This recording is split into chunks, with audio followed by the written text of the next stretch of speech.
Good morning.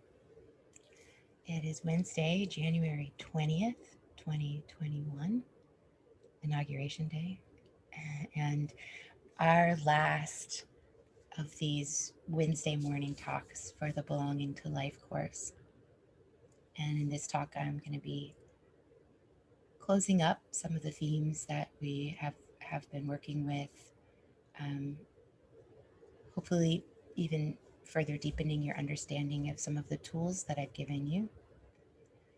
And inspiring all of us, hopefully, for the work ahead. I'm calling this talk the powers of practice, or the fruits of practice, thinking about the ramifications of all that we're doing here. Turn off these little space heaters. I forgot to turn them off. I wanted to open with a reading from the Tao Te Ching. And this text we think was written about 500 BC. I'll give you a little bit of a sense of the prescience of what he writes here. So this is a poem or verse 39 from the Tao Te Ching.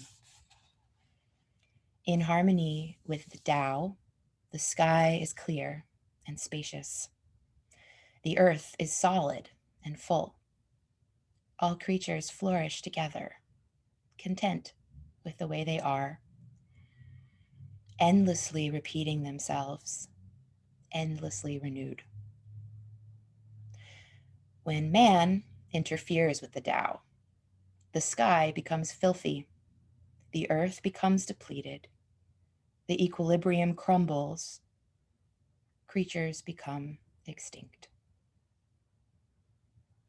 The master views the parts with compassion because he understands the whole. His constant practice is humility. He doesn't glitter like a jewel, but lets himself be shaped by the Tao, as rugged and common as a stone.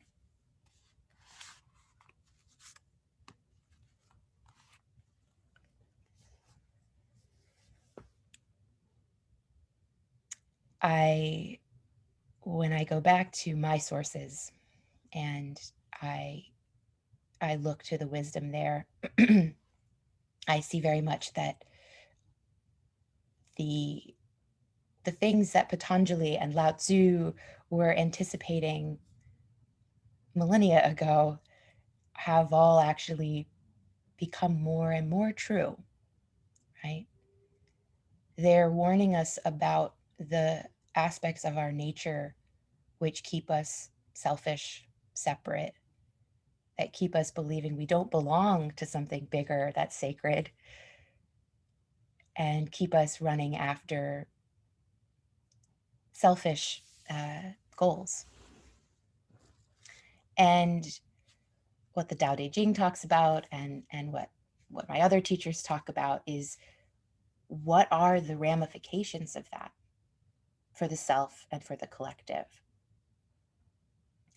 And this, overarching theme for us is the sense that the self isn't separate.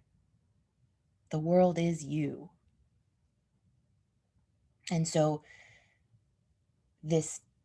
eventually we start to realize that to take something from the planet Earth or from a neighbor in order to embetter the self ends up depleting the world that we live in.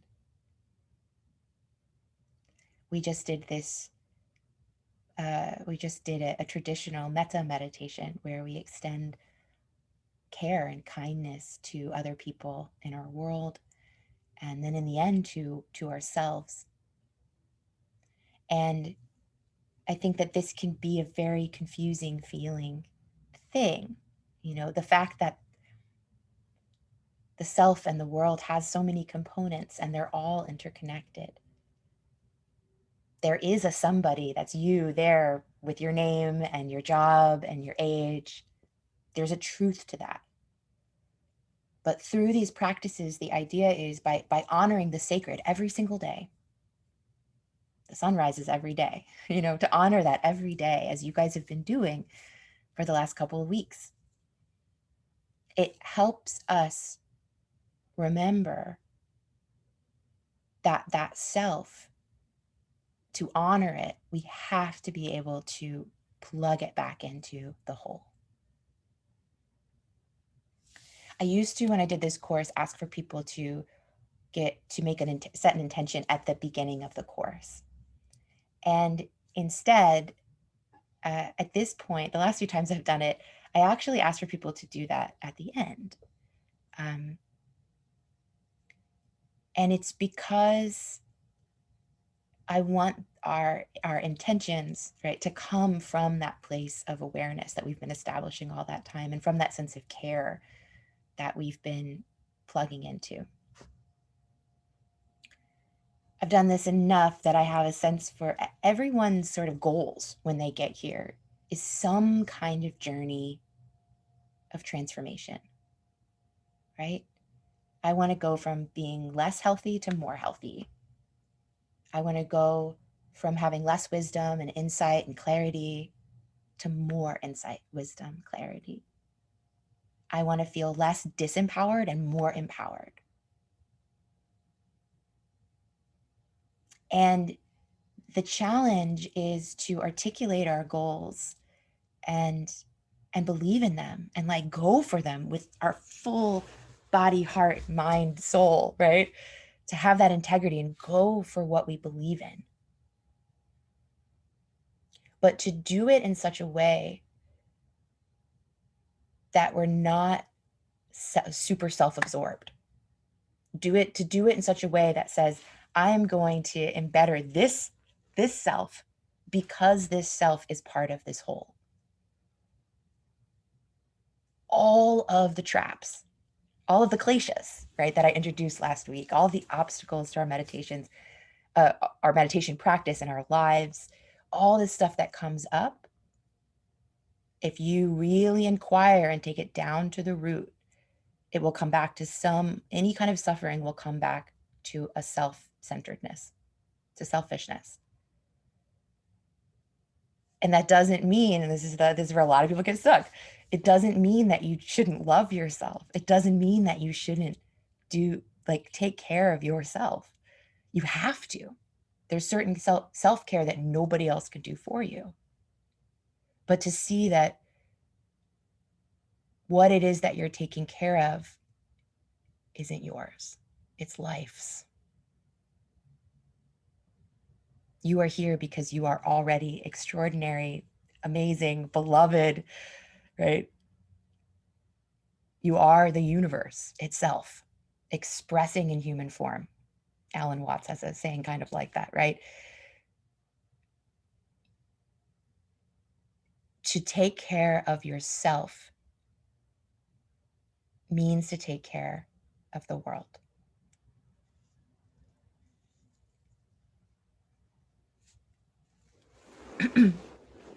I said that I would address a little bit today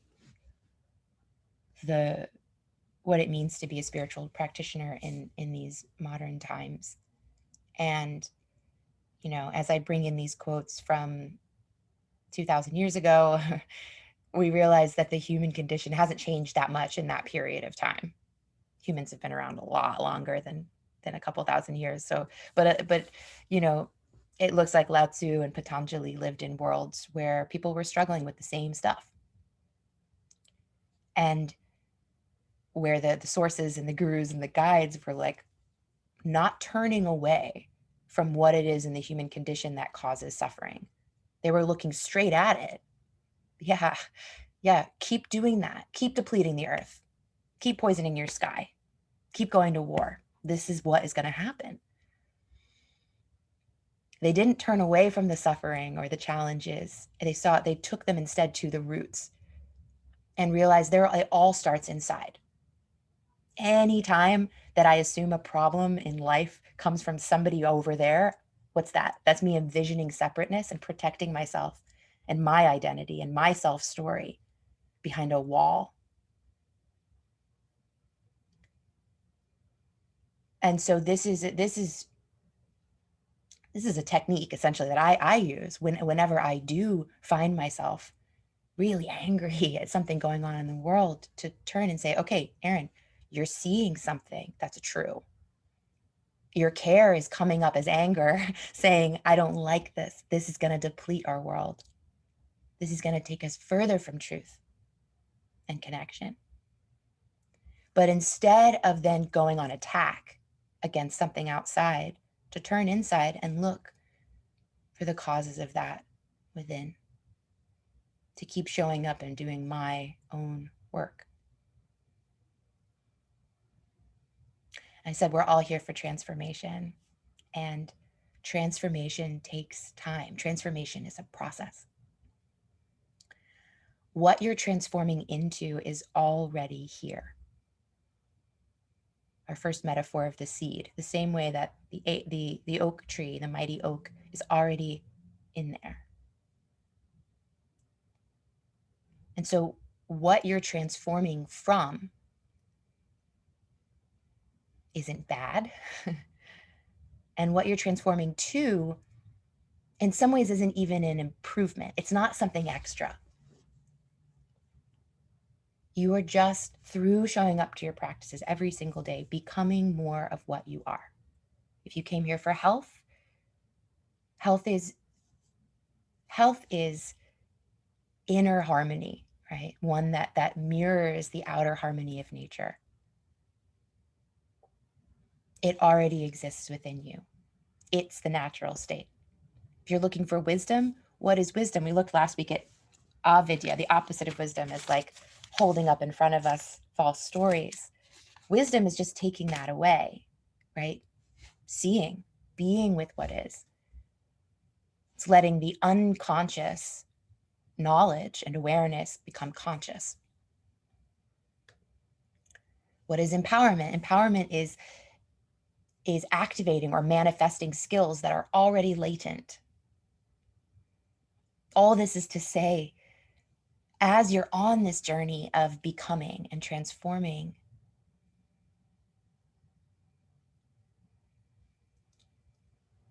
don't get in the ego about it. I'm such a good meditator. I'm better than you. Notice that, like, everything, that line about the master practices humility. The more you do this work and become who you are, the less you feel above others, actually. Because everything that you are healing or bringing insight to or empowering, all of the transformation that you're doing is already set in motion. It's already in your nature. And so again, we have to learn how to let our hands kind of come off the controls, and to stop imagining that for me, to stop imagining I invented meditation, I'm the best meditation teacher there is. No, like, the more that I find, the more my teachings work, it's because I'm coming at it from this place of naturalness, humbleness. And it seems counterintuitive. A lot of these really deep truths that we encounter here seem paradoxical. But the irony is, there's a certain way of approaching our self-evolution that is kind of hating on where we were or who we were. And then if we do kind of get somewhere else, then we look back and we hate on and look down on and judge others who are where we were. The oak tree doesn't look down at the little, the little new baby tree sapling. That's what it's called, I think. The sapling, and go, I did that 100 years ago, right? We are part of this process, right? Endlessly recreated, endlessly renewed. And wherever you are on your journey, there's some things you just can't force. We had to sit every single day for 21 days to let some things start to happen. And so this patience, this humility is more important than it was in the past. I said I was talking about being a practitioner in the modern world, it's harder. It's just got to be harder than it was for Lao Tzu and Patanjali. That actually might not be totally true. There are certainly societies where many members of the society were probably so disenfranchised that maybe spiritual practice wasn't possible. But what I'm speaking to is living in a world where, as far as I can tell, we've really kind of come to the crux, the crisis point of centuries and centuries of selfishness.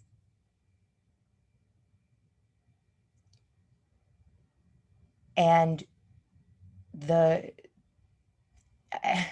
everything about it, from the wealth disparity to, yeah, there being people who are in charge who can make decisions about our whole planet that none of us get a say about. There are so many things that are sort of coming to a head. And I believe that living in this time is asking us to not look away. But it's really challenging. And every single second, somebody is trying to sell us the story that we need to get out of what we are, that being natural isn't good enough, right? Every moment we're being sold this. And every moment there's fear mongering. There's a lot of fear being put into our systems. The fact that technology has advanced so quickly in a very short amount of time is also extremely upsetting to our equilibrium and our health.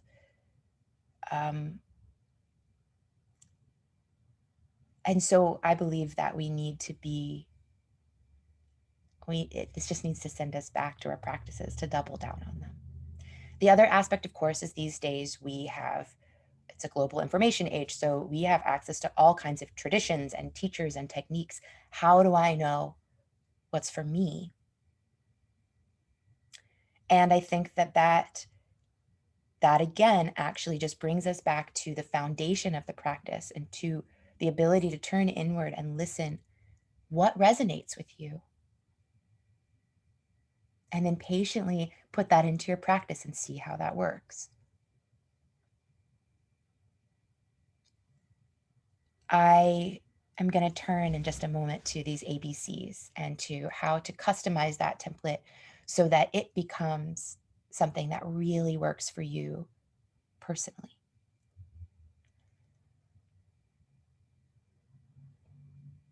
But the message that I'm just trying to get across here is it's okay to feel overwhelmed as a spiritual practitioner in this world.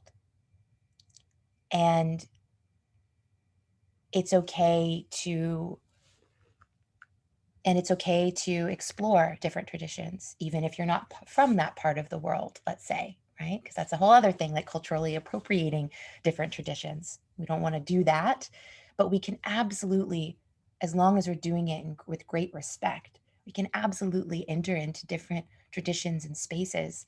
These guys didn't write this stuff down so that, no one would read it.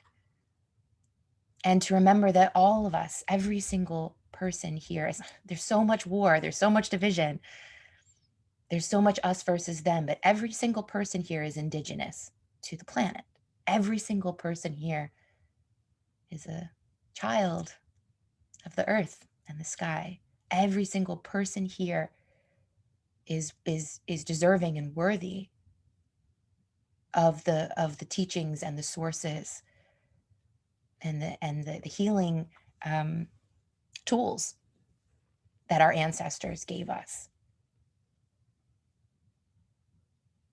And it goes both ways, meaning you have permission to seek the wisdom that maybe has been lost in this modern era, but it's still there for us to source out.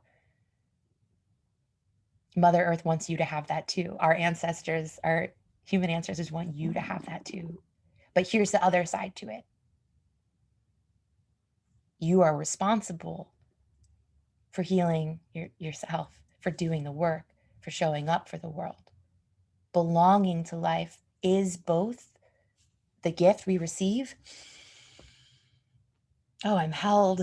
I belong here. Wow. And it's the gift that we offer. I belong here, and so I am going to clean it up. I have been given all the gifts from this place, from this ecosystem, from this society, and I am going to sit every day so that I can make sure that I do the work I need to do, that there are certain things that are going to stop with me, and there are certain things that are going to start with me.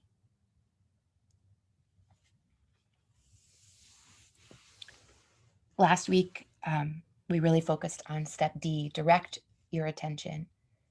And we learned from the kleshas, the obstacles, right, that most of the time we're in raga and or devesha. Raga is that clinging to what's pleasant and trying to attach to it and draw it close. Devesha is trying to push away and reject and other what's unpleasant, what we don't like. And that step D is where we work on this, where we develop the capacity to go, oh, there I am again, like grasping after this thought that I think is a really nice thought, for instance. Something I think is going to bring me pleasure. And I learn how to go, no, that can be there. I'm just not going to grasp after it. I'm not going to go for it.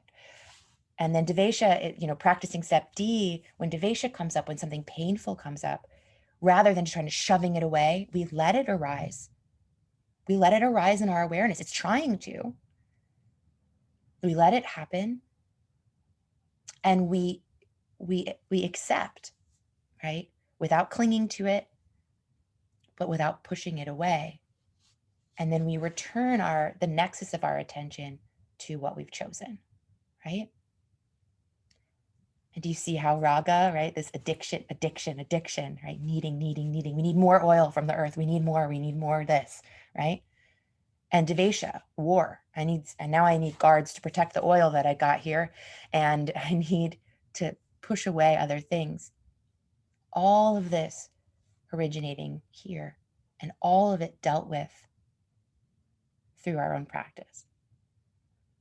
This week, I've been asking you to focus more on step E, exist as awareness.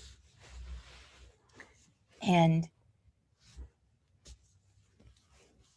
just being, right? Learning how to just be. We set the stage for that by steps A through D. Nisargadatta says that awareness is like the point where the mind goes beyond the mind into reality itself, past the stories, past the self-talk, past the preferences, what I like, what I don't like, into reality itself.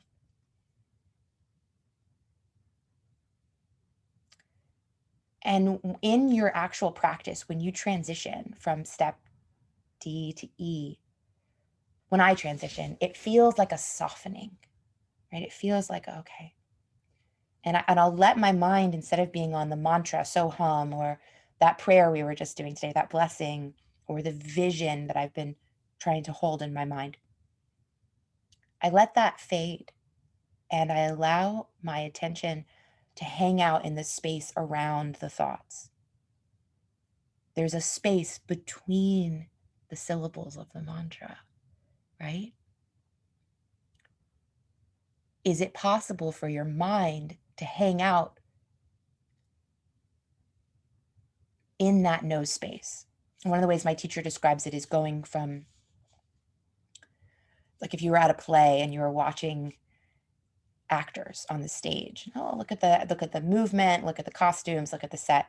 And then you started to look at the space in between the performers, to look at the background behind the set. Does this kind of make little sense? Play with it in your meditation. Allow there to be times in your day where there is a space in between your thoughts. The thing is, that space is always there. There could not be thoughts without the space. Just like there couldn't be the play without the stage.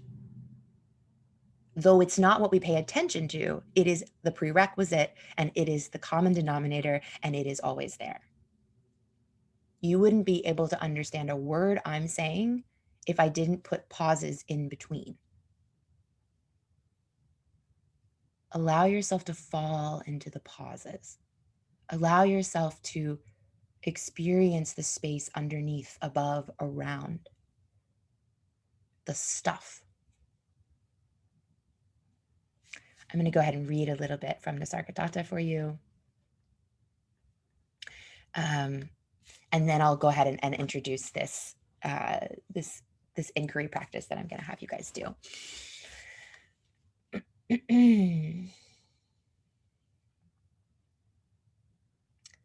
Okay.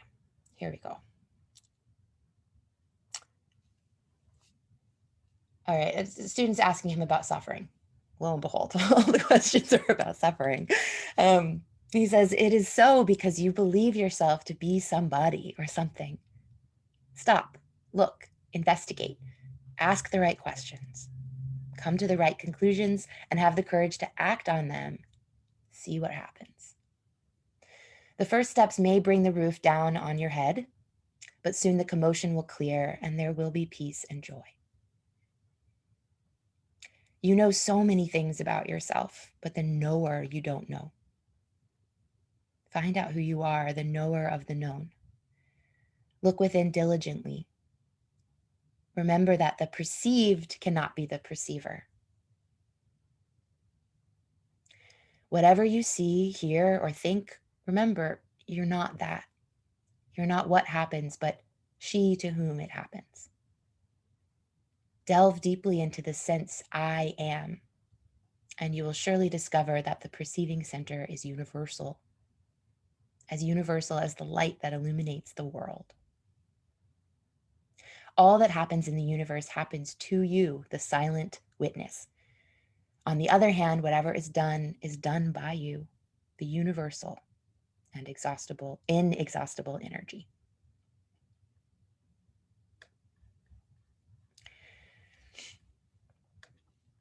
All right. So that is, I'm going to share my screen. Okay. Yeah, here we go. Here, I'll also make myself small so you guys can just see all of this. All right, so the ABCs inquiry. So what I've created here is an inquiry practice that will take you through every step of the ABCs.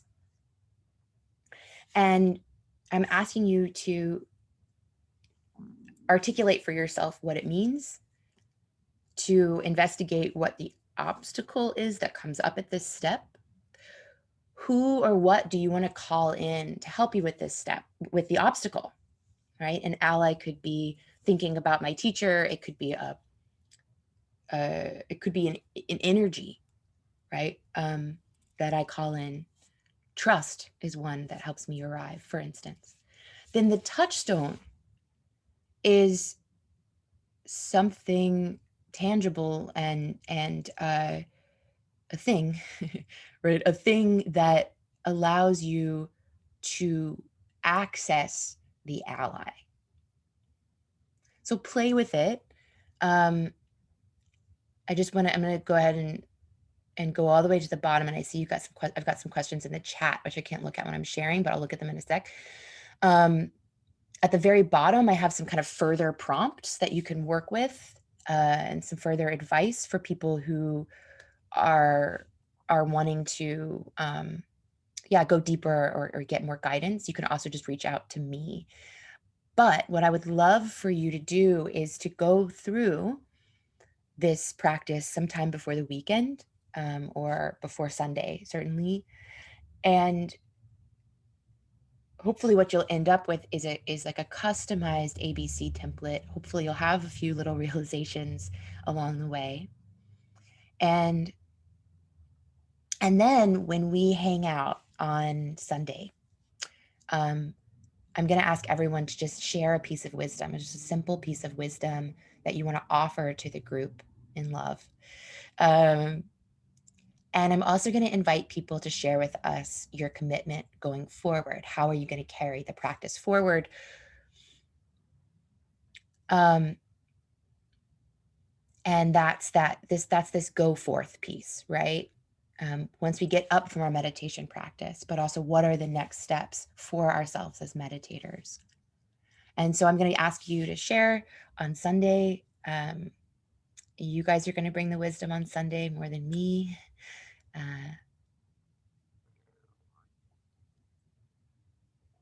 Oh, really? Oh gosh, guys, I'm sorry. Okay, hang on. So you guys couldn't see that. That's great. Okay. Okay, can you see this? This is the inquiry. I'm so sorry that I was showing you the wrong thing. So hopefully you have a sense of that. I just talked you through it without the visual being there, but that's okay. Here it is. Okay. That's funny. Mother and son both told me that. Thanks, Joan and Frank. Okay. Okay, great. Thank you guys. So hopefully everyone you'll get that in the course materials, but hopefully everyone saw that. And this is just something for you to kind of sit with over the next few days and beyond. Of course, all of these tools we could just keep on using. Any questions? Any questions today?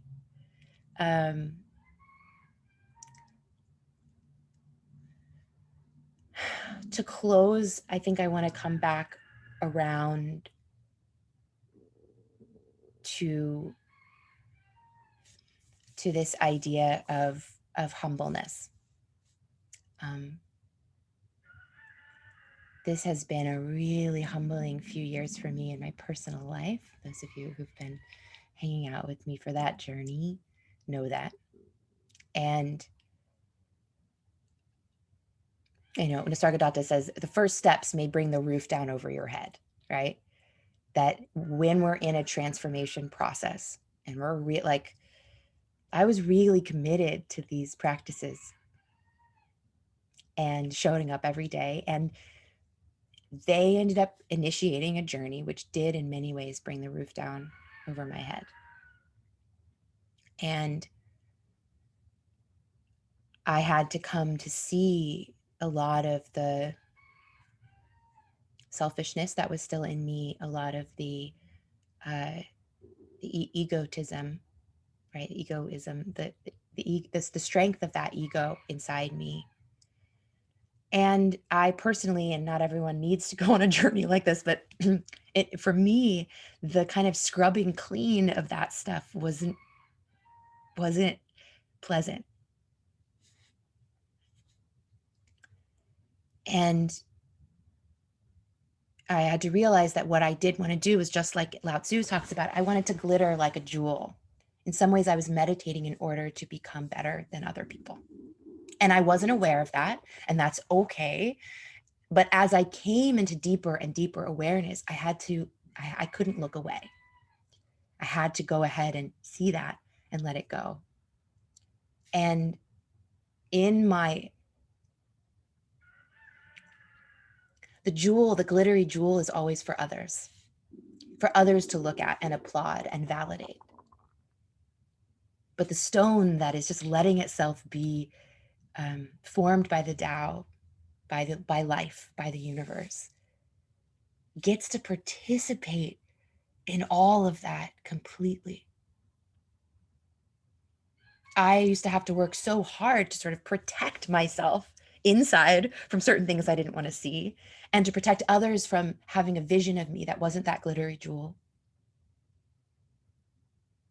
And all of that energy now is just, it's mine, it's for me and my loved ones around me. That energy is for the world again. And it's freedom. The most common thing about you is also the most extraordinary. That which is the same in you as in your neighbor and that tree. That is what is most valuable in life.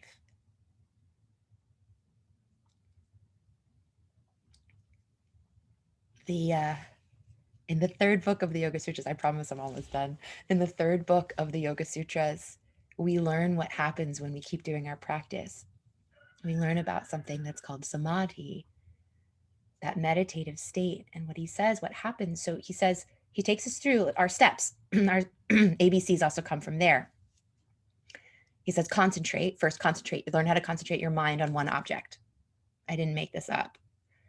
Learn how to concentrate your mind on one object, dharana. Learn how to keep doing that. Stay with it. Bring your mind back when it wanders, dhyana. Then you get samadhi, where whatever it is that you're meditating on, your touchstone, right, the meditation object, reveals itself to you in its true nature. We said in week 1, meditating is discovering my own true nature. But what happens? As I discover my true nature as awareness, as the seer, I realize everything and everyone else has that same true nature. And I let them be them, and I let me be me, and I let awareness connect us. Awareness and love are actually, in many ways, the same thing.